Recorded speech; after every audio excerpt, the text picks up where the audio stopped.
Commander Veltara's 4 eyes blink in sequence as she watches the human walk into her classroom.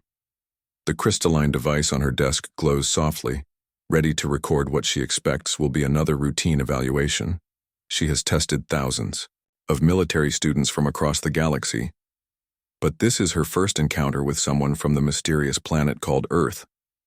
Captain Kim Hyun looks nothing like the terrifying Deathworlder the Academy whispers describe. He stands barely 6 feet tall with no claws, no armored skin, no venomous fangs. His brown eyes scan the room with casual interest, and he offers a polite nod to the assembled instructors. The other teachers shift nervously in their seats. Professor Kelvash, whose species survived by avoiding predators for millions of years, keeps his distance near the exit. Even Commander Thexroll, a veteran of 3 galactic wars, seems unusually tense. The war simulation chamber activates with a low hum that reverberates through the metal floors. Holographic displays materialize around them, showing a detailed 3-dimensional battlefield. The scenario loads slowly, pixel by pixel, revealing a colony world under siege. Veltara has used this exact simulation hundreds of times before. It presents an impossible situation designed to test how students handle inevitable defeat with dignity and tactical awareness. The colony sits in a valley surrounded by mountains, with only one spaceport for evacuation. Enemy forces outnumber the defenders 10 to 1, and their ships control the orbital space above. Supply lines have been cut, ammunition runs low, and civilian population centers lie exposed to bombardment. Every previous student has recognized the scenario's purpose and attempted to minimize casualties while conducting an honorable retreat. Hyun studies the battlefield with remarkable calm. His breathing remains steady, his posture relaxed. He examines troop positions, supply depots, geographical features, and enemy movement patterns. The other instructors lean forward, expecting him to request additional time or clarification about the rules of engagement. Instead, after exactly 37 seconds, he straightens up and asks simply, "May I begin?" What happens next defies everything the instructors understand about civilized warfare. Instead of pulling back defensive lines to protect the spaceport, Hyun immediately orders the evacuation shuttles to begin broadcasting emergency distress signals. But these are not real distress calls. They are carefully crafted false messages designed to confuse enemy communications and make the attacking forces believe they face a much larger defensive network than actually exists. While enemy commanders waste time trying to decode these phantom signals, Hyun turns his attention to the colony's power infrastructure. The geothermal power plant that provides energy to the settlement becomes his primary focus. Rather than protecting this vital resource, he begins calculating exactly how much explosive force would be needed to turn it into a weapon. The instructors watch in growing alarm as he reroutes power conduits and overloads safety systems, essentially converting the entire facility into a massive bomb. Professor Kelvash's translator device begins smoking from overuse. As he desperately tries to understand what he is witnessing, the other faculty members exchange frantic glances, checking their own translation systems to make sure they are not missing some crucial cultural context. Surely this human cannot actually be planning what it appears he is planning. Veltara pauses the simulation and approaches Hyun directly. Her voice carries a mixture of confusion and concern as she asks if he understands the scenario parameters. The colony contains over 50,000 civilians, she reminds him. The geothermal plant powers their life support systems, medical facilities, and food production. Destroying it would mean certain death for everyone who cannot evacuate in time. Hyun nods thoughtfully and explains his reasoning with the same tone someone might use to discuss weather patterns. The enemy expects conventional defensive tactics, he says. They have positioned their forces to counter traditional military responses. By eliminating their own strategic assets, the defenders remove the enemy's primary objectives while simultaneously creating unexpected tactical opportunities. The power plant explosion will destabilize the mountain range, potentially trapping enemy ground forces in the valley, while clearing evacuation routes through previously impassable terrain. The instructors realize with growing horror that they are not witnessing panic or confusion. This human is implementing a carefully calculated strategy that treats massive civilian casualties and infrastructure destruction as acceptable tactical trade-offs. His casual demeanor suggests this type of thinking comes naturally to his species, rather than representing some extreme military doctrine. The holographic battlefield transforms before their eyes as Hyun continues his unconventional approach. What started as a standard military simulation begins resembling something the alien instructors have never encountered in their centuries of warfare study. Every move the human makes violates their fundamental understanding of how civilized beings conduct military operations. Hyun pulls up the colony's civilian population database and begins sorting through occupational records. He identifies mining engineers, construction workers, and industrial technicians scattered throughout the settlement. Within minutes, he has them organized into specialized teams with very specific instructions. The mining engineers receive orders to repurpose their rock-cutting charges into anti-personnel devices. Construction crews begin dismantling building materials to create obstacles and traps. Even the agricultural workers find themselves tasked with weaponizing their fertilizer supplies. The instructors watch in fascination and growing alarm as ordinary colonists transform into an irregular fighting force. These civilians have no military training, yet Hyun guides them through creating explosive devices that would challenge professional saboteurs. He explains each step with patient detail, as if teaching children how to assemble toys rather than instruments of destruction. His calm voice never wavers as he describes blast patterns, shrapnel dispersal, and optimal placement for maximum psychological impact. But the human's creativity extends far beyond conventional weapons. The colony world hosts several species of large predatory animals that the settlers have carefully avoided for generations. Hyun studies their behavioral patterns and territorial ranges, then begins implementing what he calls environmental warfare. He orders teams to disturb nesting sites, redirect water sources, and use specific sound frequencies to drive these creatures toward enemy positions. The alien instructors struggle to comprehend this approach. Using indigenous wildlife as weapons requires an understanding of biology, psychology, and environmental science that goes far beyond military training. Yet Hyun discusses manipulating entire ecosystems with the same casual expertise he demonstrated while organizing civilian bomb makers. Professor Kexthon frantically searches through his extensive database of galactic military history, looking for any precedent for such tactics. The most disturbing moment comes when Hyun begins coordinating with the enemy's own orbital bombardment systems. Through careful manipulation of false intelligence and strategic positioning of his forces, he tricks the attacking fleet into targeting specific geological formations. The bombardment, intended to destroy defensive positions, instead triggers carefully calculated avalanches and cave-ins that trap thousands of enemy soldiers underground. Commander Veltara realizes she is witnessing something unprecedented in galactic warfare. This human has somehow turned the enemy's superior firepower against them, using their own weapons to reshape the battlefield in ways that favor the defenders. The attacking forces find themselves trapped in terrain that did not exist when they began their assault, facing hazards they never anticipated and enemies they cannot clearly identify. Professor Kexthon's 6 arms work frantically across multiple data screens as he cross-references every tactic Hyun employs. His species has documented military conflicts across 12 galaxies spanning thousands of years, yet nothing in their records matches what he observes. The human appears to operate under fundamental assumptions about warfare that no other known species shares. Where galactic military doctrine emphasizes honor, efficiency, and clear objectives, Hyun embraces chaos, deception, and psychological manipulation.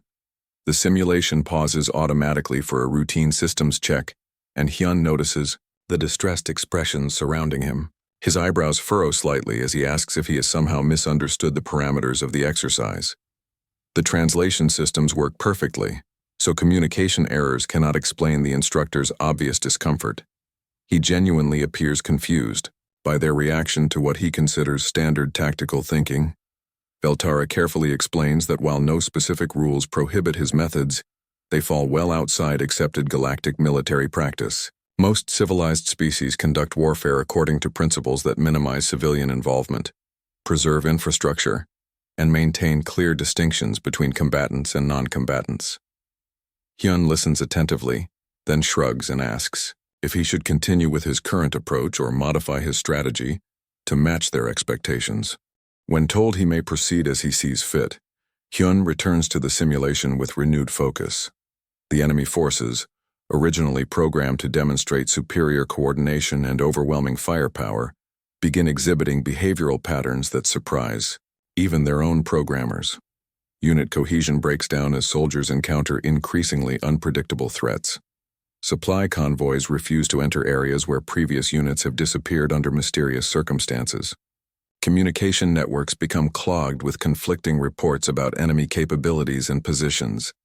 The attacking force starts making decisions based on fear rather than tactical assessment. They abandon advantageous positions, waste ammunition on phantom targets, and request reinforcements for threats that may not actually exist. Hyun has somehow weaponized uncertainty itself, turning the enemy's imagination into his most effective ally. The simulation reaches a critical moment when Hyun's forces capture a small group of enemy soldiers during a routine patrol. The alien instructors expect him to either interrogate them for intelligence or hold them as prisoners according to standard galactic conventions. Instead, Hyun does something that makes their blood run cold. He begins what he casually refers to as information warfare operations. Hyun spends considerable time with the captured soldiers, not to extract information from them, but to plant specific ideas in their minds. He allows them to overhear carefully staged conversations about massive human reinforcement fleets approaching the system. The prisoners witness fake supply deliveries and observe equipment that appears far more advanced than anything the colony actually possesses. Teams of civilians move around in military formations, creating the illusion of a much larger defensive force.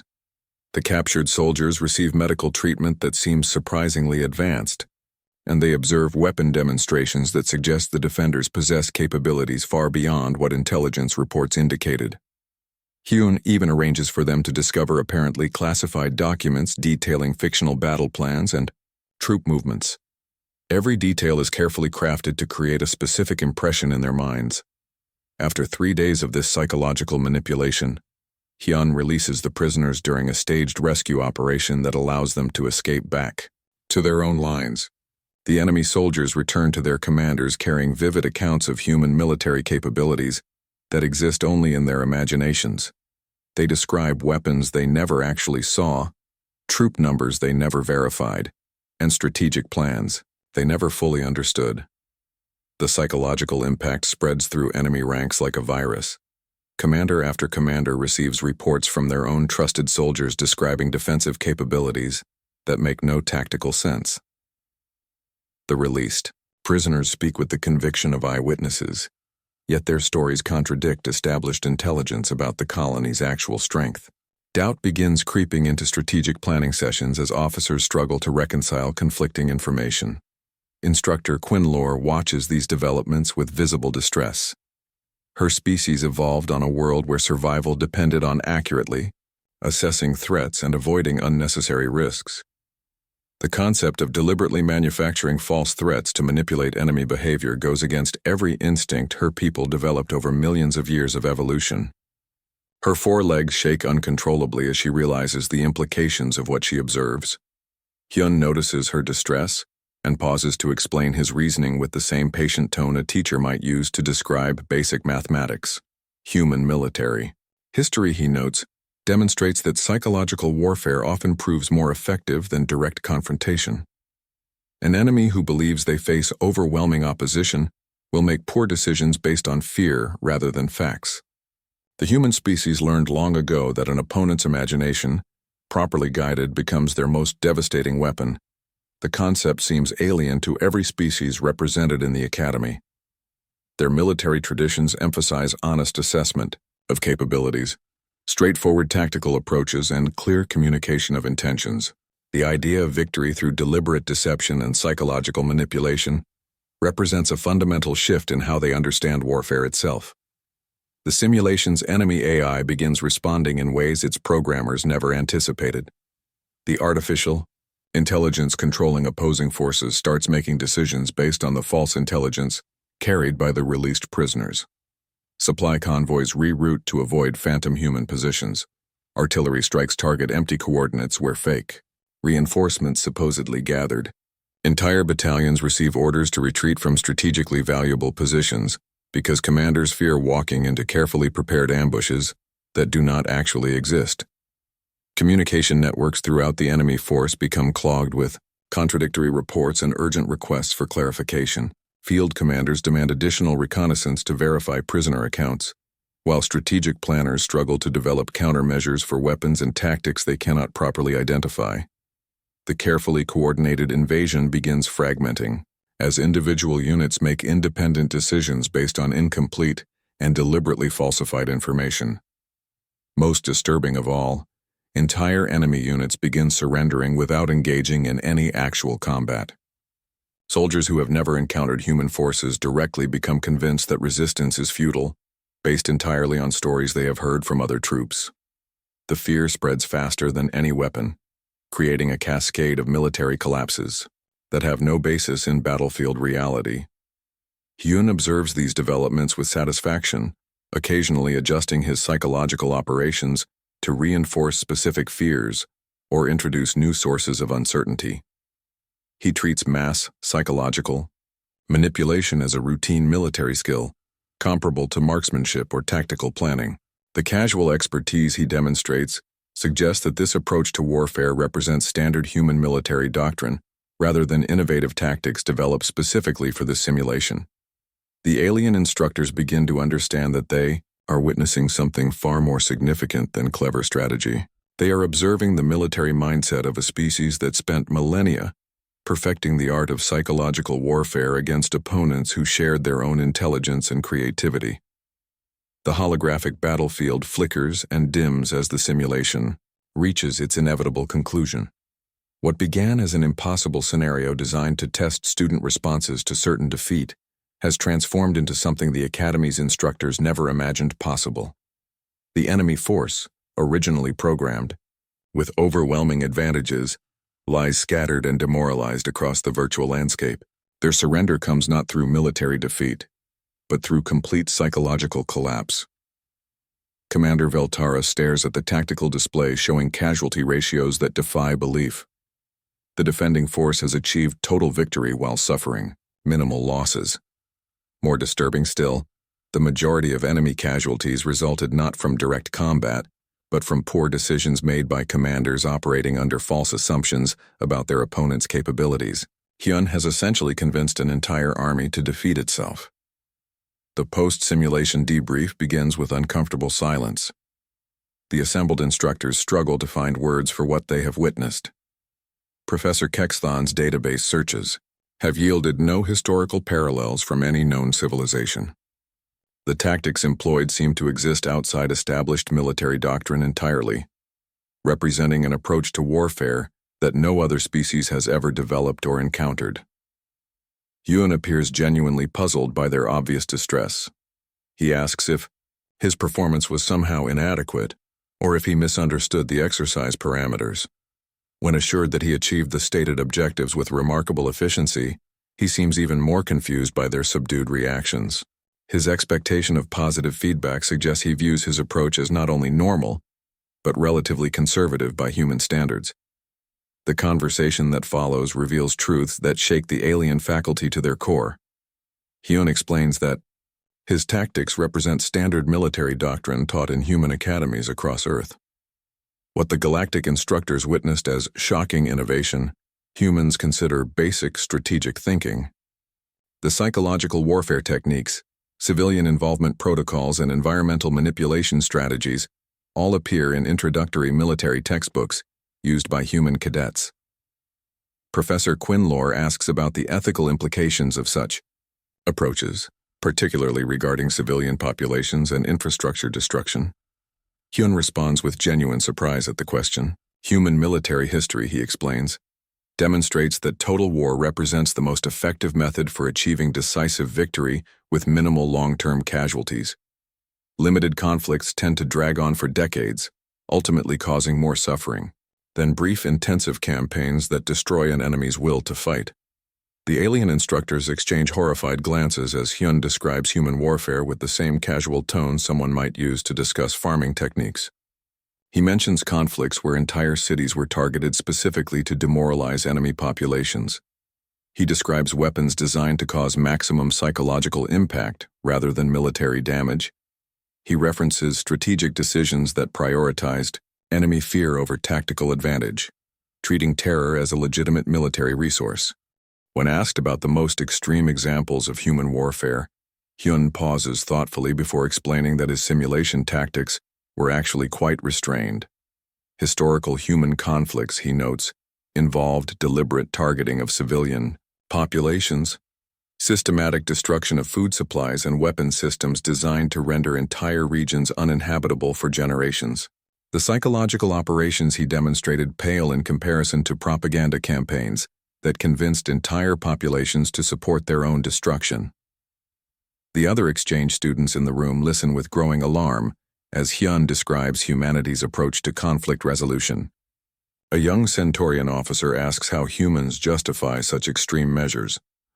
Hyun explains that human military philosophy accepts that warfare represents a failure of diplomacy, and once fighting begins, the most humane approach involves ending it as quickly and decisively as possible through any means necessary. The concept of humans fighting wars of extinction against their own species particularly disturbs the alien faculty. Hyun describes these conflicts as valuable learning experiences that taught humanity important lessons about military efficiency and strategic planning. He mentions that human military academies study these historical examples specifically to understand how civilizations can be completely destroyed when necessary. Instructor Veltara realizes that the galactic community has fundamentally misunderstood their newest members. The humans were not invited to join the coalition because they needed protection or guidance. They were included because their military capabilities represent a strategic asset that could prove decisive in future conflicts. The uncomfortable truth is that humanity's reputation as Deathworlders stems not from their planet's hostile environment, but from their own nature as apex predators who spent millennia perfecting the art of warfare against equally intelligent opponents. The session ends with a sobering recognition that human military thinking operates on assumptions that no other known species shares. Where galactic civilizations developed warfare as a last resort to be conducted with honor and restraint, humans evolved it as a science to be practiced with ruthless efficiency and creative brutality. News of Hyun's simulation performance spreads through the academy like wildfire. Within hours, every instructor and administrator knows about the human who turned an impossible scenario into a devastating victory, using methods that seem to come from an entirely different understanding of warfare. Emergency faculty meetings are called at unprecedented frequency as the academic leadership struggles to comprehend what they have witnessed. The debate that follows divides the faculty into two distinct camps. One group argues that human military doctrines represent a dangerous contamination of galactic military thinking and should be immediately classified as restricted knowledge. They point to the psychological trauma already visible among students who witnessed Hyun's tactical demonstration. The other faction believes that humanity's unconventional approaches might prove essential for defending against future threats that traditional galactic military doctrine cannot address. Professor Kexthon leads the faction favoring restriction and containment. His species has spent thousands of years developing military codes based on honor, efficiency, and minimal collateral damage. The idea of incorporating human tactics into standard galactic doctrine horrifies him on a fundamental level. He argues that teaching such methods to other species would corrupt the very foundations of civilized warfare and potentially destabilize the entire galactic political structure. Commander Veltara finds herself reluctantly supporting the opposite position. While she shares her colleagues' moral concerns, she cannot ignore the tactical effectiveness of what she observed. The galaxy faces potential threats from unknown civilizations beyond their borders, and traditional defensive strategies might prove inadequate against opponents who do not share galactic values about acceptable warfare conduct. Meanwhile, Hyun, continues attending his regular classes with the same pleasant demeanor he displayed on his first day. He participates in tactical discussions with helpful enthusiasm, offering suggestions that consistently demonstrate both brilliant strategic insight and deeply disturbing implications. During a lesson on defensive positioning, he casually mentions how civilian evacuation routes could be weaponized to funnel enemy forces into prepared killing zones. In a logistics class, he describes supply chain vulnerabilities that could be exploited to cause mass starvation in enemy territories. His classmates respond to these contributions with a mixture of fascination and barely concealed fear. The young, officers from across the galaxy, find themselves simultaneously impressed by his tactical creativity and horrified by the casual brutality underlying his suggestions. Several students request transfers to different courses, claiming they need more time to adjust to human military thinking. The most unsettling aspect of Hyun's classroom presence is his apparent inability to understand why his ideas disturb others. When a Centaurian student expresses shock at his suggestion for using enemy prisoners as psychological weapons, Hyun responds with genuine confusion. He explains that such tactics are considered standard procedure in human military academies, taught alongside basic marksmanship and communications protocols. The turning point comes when instructor Veltara receives authorization to access previously classified files about Earth's military history. The documents she reviews fundamentally change her understanding of humanity's place in the galactic community. The revelation that humans developed nuclear weapons capable of destroying their entire planet before they achieved interstellar travel provides crucial context for Hyun's casual attitude toward massive destruction. The files reveal that human civilization survived multiple periods where total annihilation remained a constant possibility. They developed military doctrines under conditions where failure meant extinction, not just for armies or nations, but for their entire species. This context explains why humans approach warfare with a level of creativity and ruthlessness that other species find unimaginable. More disturbing still, the documents show that humanity's current peaceful integration into galactic society represents a recent development in their history. The generation joining the galactic community grew up in a world where planet-killing weapons existed as routine military assets. Their restraint and diplomacy are learned behaviors, not natural instincts developed through evolutionary pressure.